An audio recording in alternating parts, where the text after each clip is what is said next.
Então, olá, tudo bem? Dando continuidade, vamos falar sobre fatores que aumentam a confiança da evidência dentro do sistema GRADE.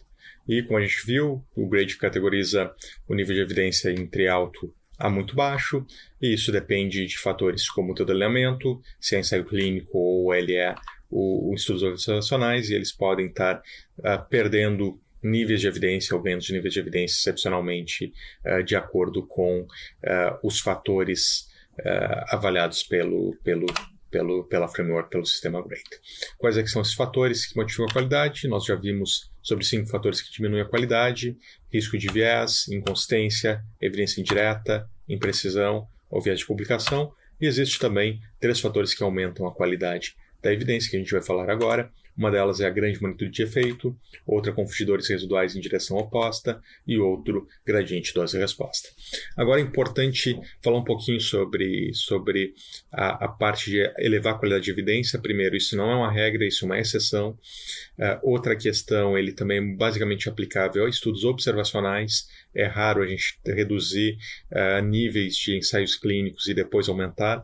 O que aconteceria, e isso é um cuidado que tem que ter, porque muitas vezes se tu tem risco de viés e devido ao risco de viés tu tem um tamanho grande de efeito, basicamente o motivo de tu ter um tamanho grande de efeito pode ser justamente o viés que eu já penalizei e eu estaria aumentando minha confiança, sendo que o motivo para aumentar seria essa presença de viés, por exemplo. Então, muito cuidado para promover upgrades em situações onde vocês fizeram um downgrade da evidência. Então, por isso raramente se aplica a estudos randomizados, que tu já baixou a evidência. Isso também não se aplica a estudos observacionais que começaram, digamos, como baixo e tu ouviu problemas críticos, seja em risco de viés principalmente, e que tu baixaria para muito baixo e depois tu não estaria aumentando de novo devido a esses fatores. Então, começando com grande magnitude de efeito, e o racional por trás disso é: qualquer estudo observacional, tu esperas ter confundidores e a presença de confundidores residuais, e mesmo tu não conseguindo ajustá-los, identificá-los, eles devem estar lá e eles podem estar reduzindo a tua magnitude de efeito. Então, digamos que tu tens um risco relativo de 0,8, 0,85 e existem fatores confundidores residuais. Pode ser que simplesmente a existência deles levem à nulidade de efeito. Já se o teu fator ele é muito grande, tem um risco relativo de 0,5, 0,6, de 0,5, 0,4, 0,3, uma redução de 70% no risco, mesmo tendo alguns confundidores residuais, se eles existirem e fossem ajustados, talvez eles não seriam suficientes para levar à nulidade e eu permaneceria com algum efeito interessante para aquela intervenção. Então, o racional de aumentar o nível de evidência consiste em, olha, provavelmente por ter um efeito tão grande que eu observei, mesmo com vieses que eu não estou detectando, que possam reduzir, ele vai continuar sendo grande e interessante para mim. E dentro disso, caso tu tenhas um risco relativo, um hazard ratio maior do que 2 ou menor do que 0,5, ou seja, o dobro ou redução pela metade do risco, e sem problemas relacionados a risco de viés, evidência direta ou imprecisão, basicamente tu podes aumentar o nível de evidência, e se teu efeito for muito grande, um risco relativo de 5 vezes ou uma redução de 80% no risco, sem problemas relacionados a esses fatores, tu pode considerar aumentar em 2 níveis de evidência. Um ponto importante aqui, e também algo que não se faz, é aumentar o nível de evidência quando tem um evento, uma questão imprecisa. E às vezes tu tem um pequeno número de desfechos, digamos, 2 desfechos em incêndio de um lado, 10 desfechos em incêndio de outro lado, tu vai ter uma redução bastante grande, mas tu vai ter um intervalo de confiança amplo, e isso poderia ser só pelo acaso, e nesse caso um ou outro desfecho poderia dramaticamente modificar teu risco relativo. Então, é muito perigoso, digamos, tu estar reduzindo aumentando o nível de evidência em dados que são imprecisos. O que tu pode considerar por vezes é, se tem uma imprecisão que ela não chega a ser tão grave, mas que tu consideraria estar baixando, mas ele tem um efeito grande ao mesmo momento, tu pode considerar basicamente não baixar por imprecisão e no final das contas considerar apenas evitar reduzir por esse nível e não aumentar pelo nível de evidência pelo tamanho de efeito. Então essa é uma alternativa que comumente é utilizada. Um fator importante de ser aplicado a risco relativo e hazard ratio, a gente não se aplica isso para odds ratio.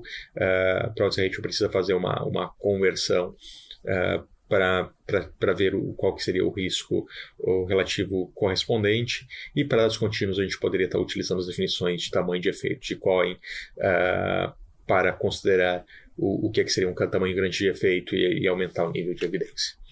Aqui um exemplo, digamos, a gente tem uma meta-análise de estudos observacionais avaliando o impacto de uso de capacete em ciclistas e redução de trauma crânioencefálico.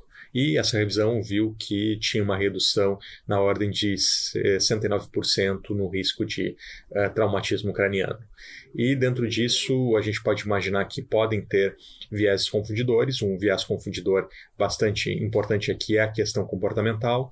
Pessoas que usam capacete ao andar de bicicleta geralmente são pessoas mais cuidadosas e menos propensas a acidentes. Então, não sabe o que está reduzindo de fato o traumatismo crânioencefálico. Será que é a presença do capacete ou é esse cuidado a mais e cautela que é associado ao fato de utilizar capacete também?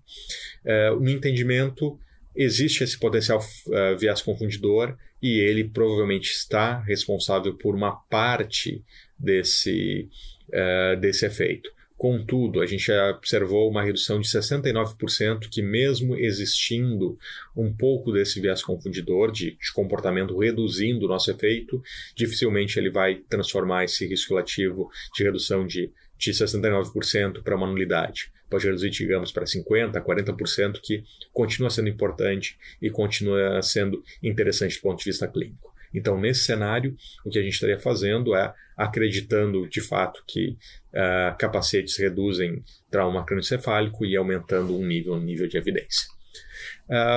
Um comentário em relação a dados contínuos, uma alternativa a ser realizada é trabalhar com o effect size, ou também chamado COINS-D ou HEDS-D, que ele é basicamente diferença padronizada de médias, ou seja, qual foi a variabilidade em função do desvio padrão. Então, se variou zero desvio padrão em relação à média, em relação à sua medida de variabilidade, isso é considerado como ok, não tem efeito. Se um efeito foi até 0,3, isso teria um efeito pequeno. Se é entre 0,3 e 0,8, teria um efeito moderado. Acima de 0,8 é um efeito grande. Tem algumas publicações que consideram acima de 1,4, por exemplo, um efeito muito grande.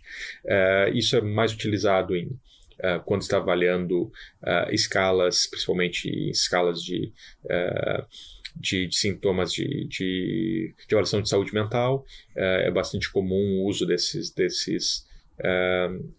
parâmetros, e nesses casos, quando tem um resultado bastante favorável, acima, digamos, de 0,8 no desvios padrões, acima de 0,8 na diferença padronizada de médias, tu poderia estar considerando aumentar um nível de evidência, por exemplo. Aqui um comentário sobre o odds ratio e risco relativo.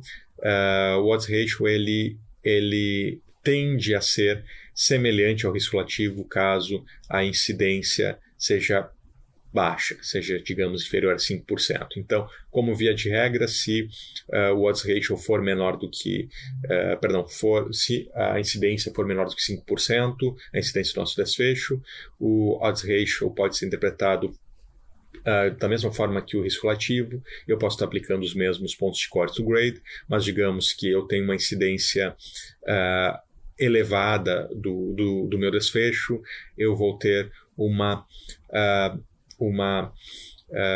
inflado o meu valor do odds ratio. Por exemplo, se tu tens um risco relativo real de 3 e a tua incidência do desfecho é 20%, o teu odds ratio seria 5. Mas, na verdade, a gente está mais interessado nos valores de risco relativo e não da relação entre os odds. Como procede em relação a essa questão? Tu pode fazer a conversão do odds ratio para o risco relativo e aí sim aplicar o grade. Um outro fator que é considerado que aumenta a nossa confiança quando a gente tem o chamado gradiente de dose-resposta, ou seja, quanto mais a gente observa de dada intervenção, seja em tempo, maior tempo, duração, intensidade, dose, e se a gente observar da mesma forma maior incidência do nosso desfecho, o que vai acontecer, isso vai aumentar a nossa confiança de que esse dado realmente seja real. Então aqui a gente tem exemplos de estudos observacionais avaliando radioterapia devido à leucemia LLA, e avaliando como é que foi 15 anos depois, e nesses pacientes que fizeram radioterapia, a questão de desenvolvimento de neoplasia do sistema nervoso central. E nesse caso, o que se observou é que aqueles que não tinham feito radioterapia tinham uma incidência apenas de 1% de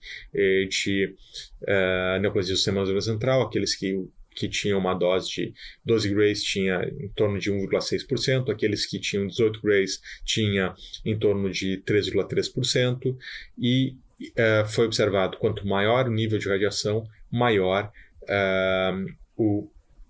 a incidência de neoplasia do sistema nervoso central. O que a gente entende nesse caso? Que deve ter um efeito dose dependente, um efeito gradiente dose-resposta, e isso aumenta a nossa confiança que radiação, de fato, radioterapia para a leucemia linfoblástica aguda, de fato, leva ao desenvolvimento de neoplasia do sistema nervoso central nessa população. Um último fator que pode ser considerado são os fatores de confusão residuais indo em direção oposta, ou seja, existe viés, mas a gente esperaria que esse viés estivesse funcionando de forma contrária. Digamos que eu estou avaliando um determinado tratamento, isso em estudo observacional, onde as pessoas que receberam o tratamento são justamente as pessoas que são mais graves. E apesar de serem mais graves, elas estão tendo melhores efeitos. Então, eu imagino que, apesar do delineamento, apesar da seleção dos participantes estar jogando contra a efetividade do tratamento, mesmo assim, o tratamento se mostrou superior e eu vou aumentar minha confiança que de fato, o tratamento funciona. Aqui um exemplo de uma meta-análise que avalia a mortalidade em hospitais com e sem fins lucrativos, e o que a gente observou que hospitais sem fins lucrativos tinham taxas de mortalidade menor. E um fator que poderia ser pensado e esperado que em hospitais sem fins lucrativos tu tem casos mais graves, com pior prognóstico, tu esperaria ter até uma mortalidade maior, enquanto que em hospitais com fins lucrativos tu teria maior número de procedimentos seletivos, estéticos, que não necessariamente que teriam um nível de morbidade menor. E apesar disso, apesar de ter um perfil pior de pacientes, os hospitais sem fins lucrativos acabavam tendo melhores resultados. Então isso reforça talvez o nosso entendimento que essa nossa hipótese que esse modelo de gestão ele estaria associado a melhores resultados em relação a hospitais com fins lucrativos. Uma outra questão, isso foi um caso onde a gente observou o achado e aumenta a nossa confiança que esse achado é de fato verdadeiro. Às vezes pode acontecer que eu tenha vieses confundidores que deveriam estar me levando a encontrar uma resposta e de fato eu não encontro essa resposta. Isso reforça a minha confiança de que não existe diferença. E um exemplo clássico que a gente tem em relação a isso é a relação entre metformina e acidose lática.